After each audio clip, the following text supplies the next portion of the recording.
Have you ever noticed something strange? The people who accomplish the most rarely talk about motivation. They don't post inspirational quotes. They don't wait for Monday to start.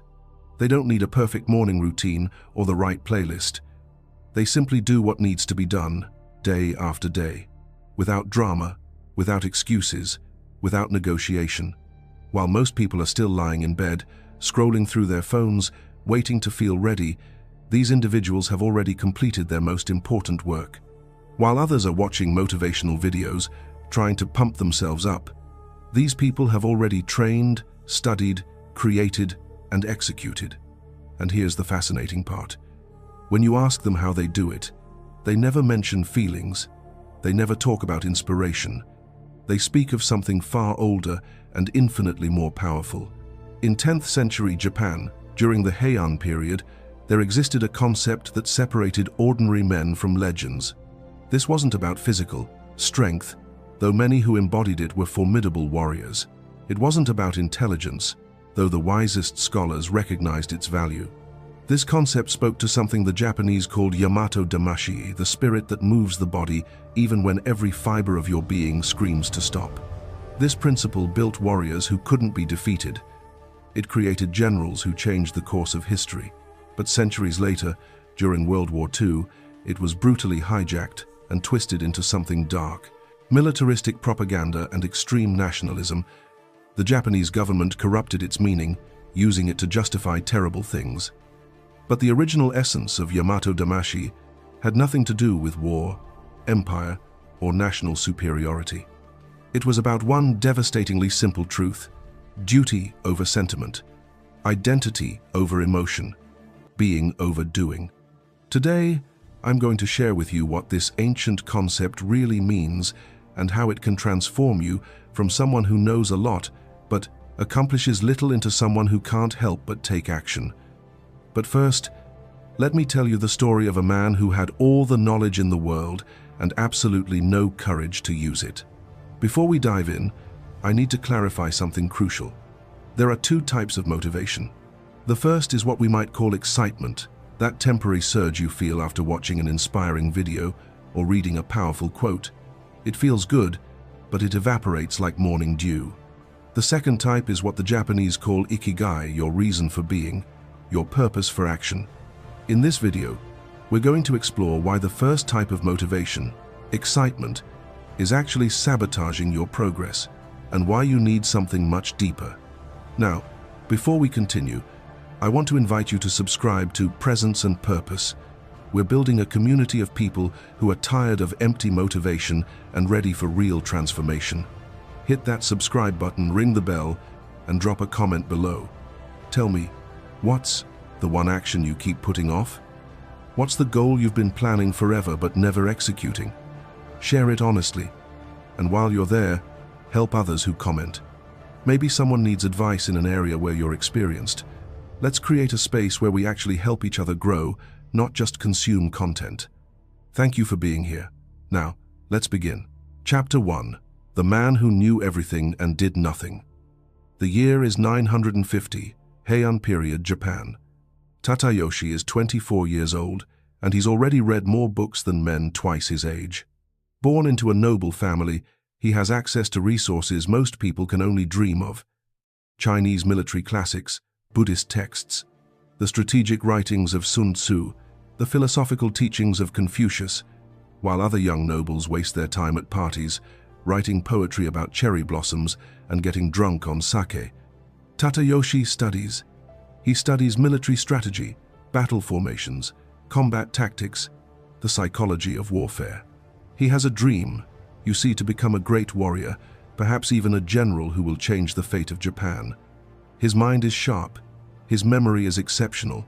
He can quote ancient texts verbatim and debate military theory with scholars decades older. But Tadayoshi has a devastating problem, one that's slowly crushing his soul. He cannot act. Every single morning, he wakes up with grand plans. Today will be the day. Today, he'll finally pick up his sword and train until his hands bleed. Today, he'll push his body to its limits. Today, he'll stop being a scholar pretending to be a warrior and actually become one. But then, something always happens. He'll spot a new scroll on his shelf, a text about a technique he hasn't completely mastered. And his mind whispers, how can I train without fully understanding the theory first? What if I practice incorrectly? Shouldn't I study this one more thing? So he reads, he studies, he takes notes, he memorizes, and when he finally feels ready to take action, the sun has set. The day is gone. Tomorrow, he promises himself. Tomorrow, I'll definitely start. The household servants begin whispering. The other nobles start laughing behind his back. Tadayoshi, the warrior of books, they mock. He can kill you with knowledge but never with a sword. The truth cuts deeper than any blade because it's absolutely true. He has enough technical knowledge to train an entire army. But he himself has never felt the burn of exhausted muscles, never experienced the mental wall that separates the mediocre from the excellent, never faced the real discomfort that transforms theory into skill. His father, a stern man who served as a military advisor to a provincial lord, looks at him one evening and says something that will haunt Tadayoshi forever. You have the mind of a general and the heart of a scribe. All that knowledge without action is worthless. You're not a man. You're a ghost, pretending to be alive. Tadayoshi doesn't sleep that night. His father's words echo like thunder in his mind. He knows it's true. All those years of studying, all those books, all that knowledge, and he remains exactly the same. Weak, hesitant, trapped inside his own head, paralyzed by overthinking. But the next morning, something different happens. For the first time in years, Tadayoshi doesn't open a book. He walks out the door. Chapter 2. The Meeting in the Forest. Tadayoshi wanders aimlessly through the forest, near his family's estate. The morning air is cold, biting. The sun has barely risen. He doesn't know what he's looking for. Maybe clarity. Maybe permission to go back to his comfortable life of books. Maybe just a walk to clear his head. That's when he hears it, a rhythmic, repetitive sound. Metal cutting through air. Wood striking wood. Consistent, relentless, hypnotic. He follows the sound to a small clearing and freezes. There stands a man, perhaps 50 years old, with graying hair tied back in a simple bun. His body is marked with old scars, white lines across his arms, a jagged mark on his shoulder. He's moving with a wooden sword, performing the same sequence over and over and over, the same cut, the same stance, the same breath, hundreds of times. Tadayoshi watches, mesmerized. There's no emotion on the man's face, no expression of effort or satisfaction, just pure, constant, relentless movement. This is what discipline looks like, Tadayoshi realizes. Not exciting, not motivated, just present, just doing. When the man finally stops, Tadayoshi approaches nervously. Master, he begins, using the term of respect automatically. I've watched you train. You have a discipline I've never seen. Please, teach me. The man looks him over slowly, takes in the fine silk clothes, the soft, uncalloused hands, the posture of someone who's never done real physical labor. No, he says simply, and begins to turn away. Wait. Tadayoshi's voice cracks with desperation. I've studied all the techniques. I know Sun Tzu's Art of War by heart. I know formations, strategies, the writings of the great Chinese generals. I can learn quickly. I promise. The man stops, turns slowly. His eyes are hard as stone. You know techniques? There's something almost amused in his voice. Good. Go use them yourself. And he continues walking. Something breaks inside Tadayoshi. All his pride, his identity as the educated noble, shatters. Please, he shouts. I need to change. I need to become more than I am. The man stops again. This time he's silent for a long moment. Finally, without turning around, he says, You're going to give up. I won't. Tadayoshi replies immediately. Everyone gives up. I won't. The man turns and studies Tadayoshi's face carefully. He sees desperation there. But despair is just another feeling, and feelings pass like clouds. Still, perhaps this young noble needs to discover this truth for himself. Tomorrow, the man finally says, before sunrise. Here, if you show up, I'll consider teaching you. If you don't ever come back." Tadayoshi nods fervently. "I'll be here. I promise." The man almost laughs. "Promises," he mutters, as if promises meant anything. Chapter 3. The first test. Tadayoshi doesn't sleep that night. Every time he closes his eyes, he sees the man's stern face. Hears his voice. "You're going to give up." He can't give up. Not this time. He refuses to be the warrior of books anymore. He arrives at the clearing a full hour before dawn. It's freezing cold, dark. He waits, shivering, watching for the first rays of sunlight to touch the trees. The man appears like a ghost. One moment the clearing is empty. The next he's simply there, standing silently. He looks at Tadayoshi with what might be surprise or disappointment. It's impossible to tell. "You came," the man observes. "It's not a compliment." "I said I would come." "Words," the man murmurs. "Today, I'll find out if you have anything more than words." What follows is absolute hell. The man, who finally reveals his name as Kaito, starts with something deceptively simple. A basic fighting stance, crouching, knees bent, back straight, arms extended, holding a wooden sword parallel to the ground. This position, Kaito explains, is the foundation of everything. "How long?" Tadayoshi asks. "Until I tell you to stop." 2 minutes later, Tadayoshi's legs are shaking. 5 minutes later, he's drenched in cold sweat. 10 minutes later, every single fiber of his body is screaming at him to move, to straighten, to stop this madness. "Master, I don't think I can." Silence. Kaito's voice cuts through the air like a blade. He's sitting on a rock, staring at Tadayoshi with the same impassive expression. "Your mind is telling you to stop. It lies. Your body is capable of far more than your mind believes." 15 minutes. Tadayoshi feels tears in his eyes, not from sadness, but from pure physical agony. Every muscle is on fire. I can't." "Stop," Kaito says suddenly. Tadayoshi collapses forward, gasping for air as if he's just run a marathon. His legs won't stop trembling. He looks up at Kaito, hoping for what? Understanding? Encouragement?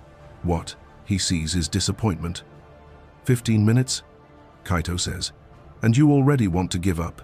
Do you think battles last 15 minutes? Do you think enemies wait for you to feel comfortable?" Tadayoshi lowers his head. "The shame is overwhelming. Go home," Kaito says, standing up. "You don't have what it takes." Something shatters inside Tadayoshi. But from that breaking, something else emerges. Something harder. "No," he says, forcing himself to stand on shaking legs. "I'll do it again." Kaito looks at him with new interest. "You think motivation will save you? This anger you feel right now, it will pass. Tomorrow morning, you'll wake up sore, exhausted, and you won't want to come back." "I'll come back." "Why?" It's not a rhetorical question. It's a test. Tadayoshi opens his mouth to answer, then closes it. Why would he come back? Because he wants to be a warrior? That's a feeling. Because he's ashamed? That's also a feeling. And Kaito is right, feelings pass. "You don't know," Kaito observes, "and because you don't know, you won't last." He begins walking away. "Wait," Tadayoshi shouts. "Tell me then. Tell me why I should come back." Kaito stops, turns slowly. "Because it's your duty." "Duty?" Tadayoshi repeats, confused. "Duty to whom?" "To yourself. To the man you promised to become." Listen carefully. Motivation is a feeling. Duty is an order. Feelings change with the wind. Duty remains even in the storm. Kaito takes another step, then stops once more. We Japanese have a word for this, Yamato Damashii, the Japanese spirit. It's not about feeling like doing something. It's about doing it because it's who you are. Chapter 4. The second day and the first real lesson. Tadayoshi returns the next day. Not because he wants to, his entire body aches. His legs can barely support his weight. Every muscle protests with each step. But he remembers Kaito's words. Duty remains even in the storm. Kaito is waiting. This time, his face shows something different. Not approval exactly, but recognition. "You're back," he says. "I said I'd be back. Yesterday you said it with emotion. Today you say it with weariness." Which is truer? Tadayoshi thinks. Today, exactly. Yesterday you were motivated. Today you're fulfilling your duty. One disappears, the other doesn't. Kaito makes him assume the same stance as yesterday. But this time, before they begin, he explains. Yamato Damashii isn't something you feel, it's something you do until you become it. Let me teach you about what you studied in those books. As Tadayoshi holds the position, his legs already beginning to tremble, Kaito asks, "What did you study?" "Battle strategies," Tadayoshi replies through gritted teeth. "Tactics, formations, the classics. And that made you a warrior?" "No. Why not?" Tadayoshi doesn't respond immediately, focused on the burning pain. "Because I didn't act." "Partially correct," Kaito says. "The knowledge you gain from Chinese texts is valuable. The classics teach strategy, they teach wisdom. But there's an old saying, knowledge is of little use without Yamato Damashii. Do you know what that means?" Tadayoshi's legs start trembling violently. "It means you can know how to win every battle in the world, but if you don't have the soul to show up on the battlefield, that knowledge is worthless. Yamato Damashii is the spirit that turns knowledge into action. It's what keeps you moving when every part of you wants to stop." Tadayoshi's legs give way. He falls. 20 minutes this time, 5 minutes longer than yesterday. Kaito nods. "Progress. Not because you've gotten stronger, your body is actually weaker than yesterday. You've progressed because you've learned that pain isn't the enemy. Hesitation is the enemy." Chapter 5. The Lesson of the River, third day. Tadayoshi arrives at dawn. Kaito is waiting, but this time they don't stay in the clearing. "Today," Kaito says, "you'll understand the difference between doing something when you want to versus doing it because you must. Follow me." They walk to a nearby river. The water is fast and brutally cold. You can see it in how it moves, aggressive and unforgiving. Kaito points to a rock in the middle of the river.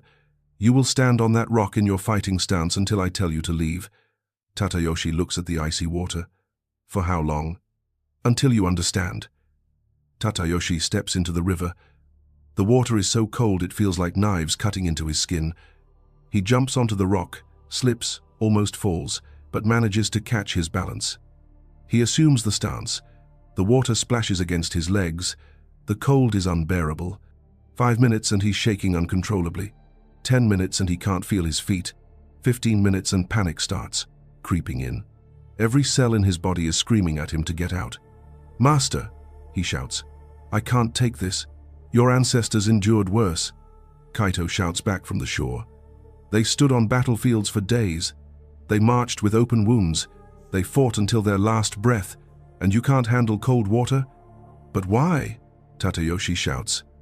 "Why do I have to do this?" "Because it is your duty." Kaito's voice echoes through the forest. "You asked me to teach you. You promised to become a warrior. That's not a request, it's a declaration, and declarations demand duty." Tadayoshi closes his eyes.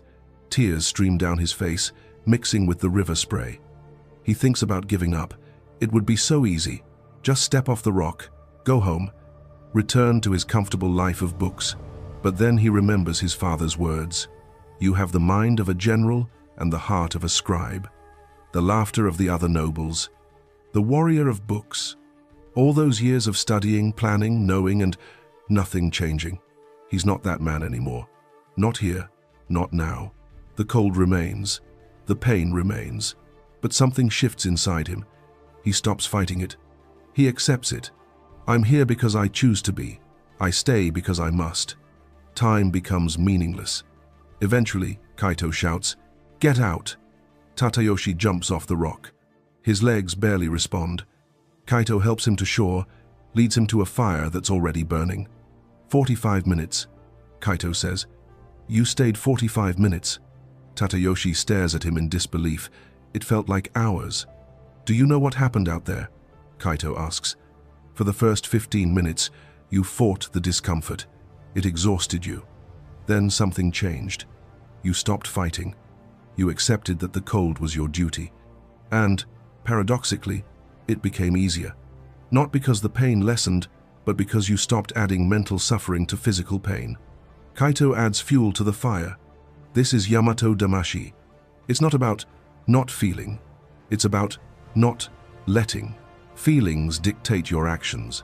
Did you feel cold? Yes. Did you want to leave? Yes. But you stayed because duty doesn't negotiate with discomfort. Chapter 6. The Origin Story.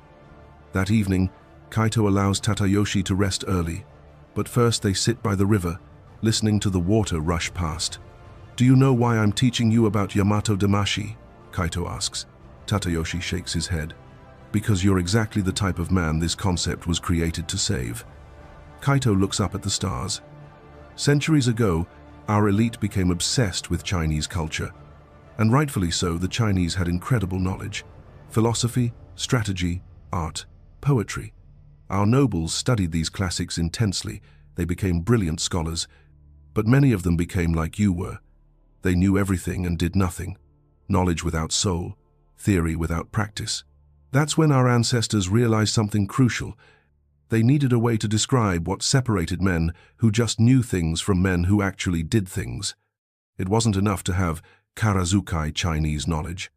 You needed Yamato Damashii, the native spirit, the soul that makes you act even when you don't want to. Kaito continues.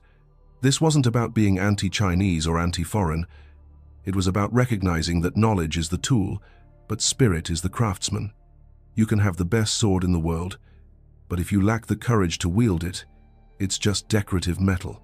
The truth our ancestors discovered is this: practical wisdom, the ability to solve real problems, make decisions under pressure, act when action is necessary, doesn't come from books alone. It comes from doing, from showing up, from fulfilling your duty when every part of you wants to run away. Yamato Damashii was the difference between the scholar who debates war and the warrior who fights in war. Between the poet who writes about courage and the man who acts with courage. Between who you were 3 days ago and who you're becoming now. Chapter 7. The Great Temptation. Week 2.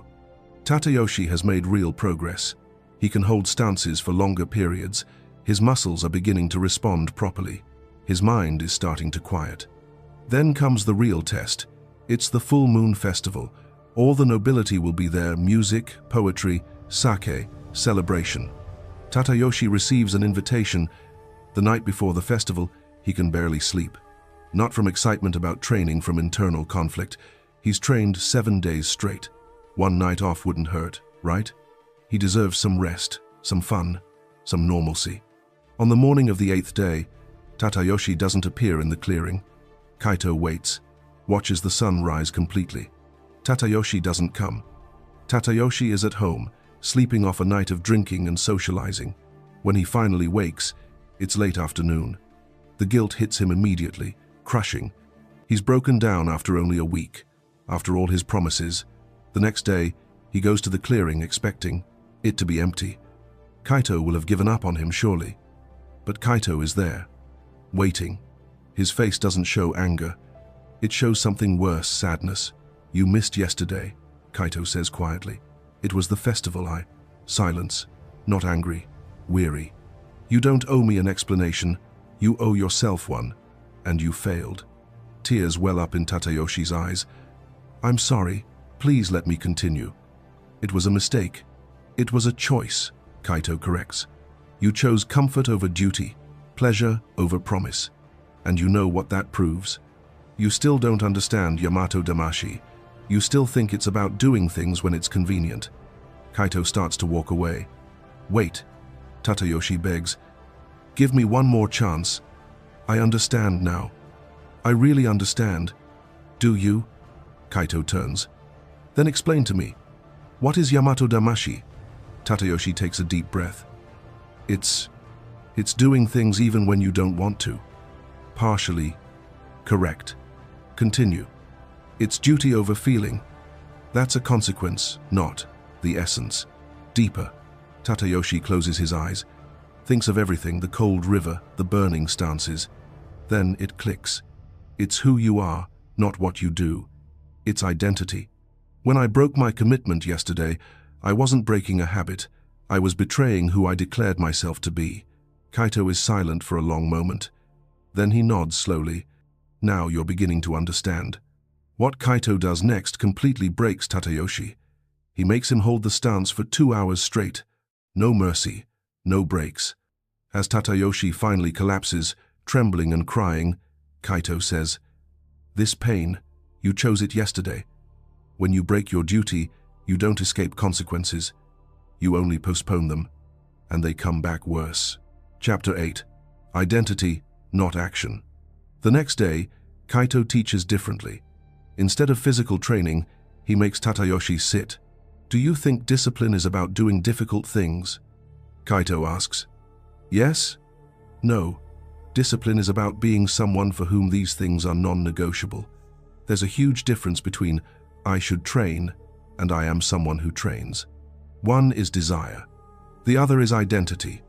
Kaito draws in the dirt. "Look, when you say I want to be a warrior, you create distance between who you are now and who you want to be.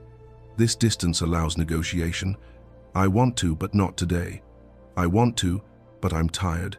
I want to, but it's the festival. But when you say I am a warrior, there's no distance, no negotiation.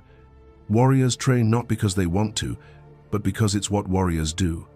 It's identity, not choice." Something clicks in Tadayoshi's mind. So, Yamato Damashii isn't about forcing action? Exactly. For the first time in weeks, Kaito smiles. Yamato Damashii is about embodying an identity so completely that action flows naturally. You stop asking, "Should I?" and start simply doing because it's impossible not to. It's who you are. Think of the great warriors of the past, Kaito continues. They didn't wake up every day deciding whether to train. That question didn't exist. They were warriors. Warriors train. Simple. The problem with your book knowledge wasn't that you had knowledge. It was that you identified as a scholar who wanted to be a warrior, not as a warrior who studies. See the difference? Tadayoshi sees it clearly for the first time. In the coming months, Kaito says, I will teach you how to change your identity. Not through thought, through repetition, so consistent that your body and mind have no choice but to accept you are no longer who you were. Chapter 9. The Transformation. The following months are brutal, but something fundamental changes in Tadayoshi. He stops negotiating with himself. Kaito teaches him a simple principle. Decide once, act 1,000 times. Tadayoshi decides who he is, not who he wants to be, who he is. Then he lives as that person. No questions, no negotiations. 90 days, every single day before sunrise. No exceptions. No, just not today. No, I'm too tired. The question, am I going to train today, simply stops existing. Of course he will. Warriors train. He is a warrior. Week 6. Something strange happens. Tadayoshi starts waking before his alarm. His body automatically begins preparing. By week 8, he realizes he's not thinking about training anymore. He just shows up. Kaito watches with satisfaction. See? Your brain finally accepted it. You're not forcing anymore. It's flowing. The real transformation comes on day 63. Tadayoshi wakes up sick. Fever. Body aching. Mind foggy. The old voice whispers, You must rest today. He gets up anyway. Staggers to the clearing. Kaito sees his condition immediately. You're sick, Kaito observes. I am. Why did you come? Tadayoshi replies without thinking. Because that's who I am. Kaito smiles, not a small smile, but a huge one of genuine pride. Now you understand. Yamato Damashii isn't about being strong. It's about being unshakable, not in power, but in identity. Go home, Kaito says gently. Rest today. You've proven your point. You didn't come to prove yourself to me. You came because you can't help but come. You've changed. Chapter 10. The Final Lesson, Day 90. 3 months of non-stop training, Tadayoshi is no longer the same man. Physically transformed muscles where there was softness, calluses where there was soft skin, but the real change is invisible. Kaito sits him down one final time. You've completed your training period. Now I'll tell you the truth you needed to discover yourself. Yamato Damashii was never about training. It was about death and rebirth. The Tadayoshi who arrived here 3 months ago, the man who knew everything and did nothing, he died. Every single day when you woke and chose duty over comfort, you were killing him and being born anew.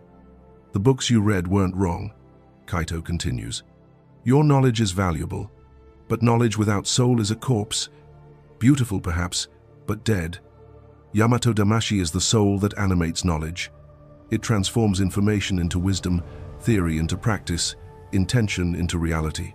Kaito stands. There's one last thing to show you. He leads Tadayoshi to an open field. 20 armed men wait there, soldiers. Real warriors. These men need an instructor, Kaito explains. Someone who understands strategy but has also proven they can execute. Someone with Yamato Damashii. Tadayoshi looks at the men, then at Kaito. You're recommending me? No, I'm handing you your duty. You spent 3 months learning to be a warrior. Now you'll teach others not through books, though your books are useful. Through example, through identity. Through Yamato Damashii, Chapter 11. 5 years later. 5 years pass. Tadayoshi, now 29, has become exactly what he dreamed of. Not just a warrior, a general. A leader men follow not from fear but from respect. He commands 300 soldiers. He's won 3 important battles, but more importantly, he's taught what Kaito taught him. Yamato Damashii. His soldiers aren't the strongest. They don't have the best equipment, but they have something enemy armies don't negotiate. When orders come, they execute without hesitation, without internal questioning. Not because they're blind, but because they have identity. We are Tadayoshi's soldiers, they say. And Tadayoshi's soldiers don't break. One day, a young recruit comes to him, intelligent, studious, but weak. Tadayoshi sees himself. General, the young man says, I've read all the manuals, I know all the techniques, but in training, I freeze. I know what to do, but can't do it. Why? Tadayoshi smiles. He's waited years for this. Question. Because you have knowledge without soul. Knowledge tells you what to do. Yamato Damashii makes you do it. Come with me tomorrow before sunrise. I'll teach you what no book can teach. And the next day, in a clearing in the forest, the cycle begins again. Chapter 12. Distortion and Return. Tadayoshi lives to 67. He sees much change in Japan but never forgets Kaito's teachings. Never stops living by Yamato Damashii. But the story doesn't end with men like them. Centuries later, leading up to World War II, the concept is hijacked. Militaristic governments take Yamato Damashii, this beautiful concept of completing knowledge with action, and twist it into something horrific. They claim Yamato Damashii means dying for the emperor. Blind nationalism. Japanese superiority. Soldiers fighting to death not from personal duty but fanatical obedience. This wasn't Yamato Damashii. It was propaganda wearing a sacred name. The real Yamato Damashii, the one Kaito taught, had nothing to do with national superiority. It was about personal superiority, not being better than others, but better than you were yesterday. About the internal war. About killing the version of yourself that negotiates, postpones, knows but doesn't act, and being born as someone who simply executes. Not from emotion, but from identity. Today, the term carries scars from that dark period. Many Japanese avoid using it. But the essence, the truth, never died. It lives every time someone chooses duty over feeling, every time someone shows up when they don't want to, every time someone turns knowledge into action, theory into practice, intention into reality. Chapter 13. Applying Yamato Damashii.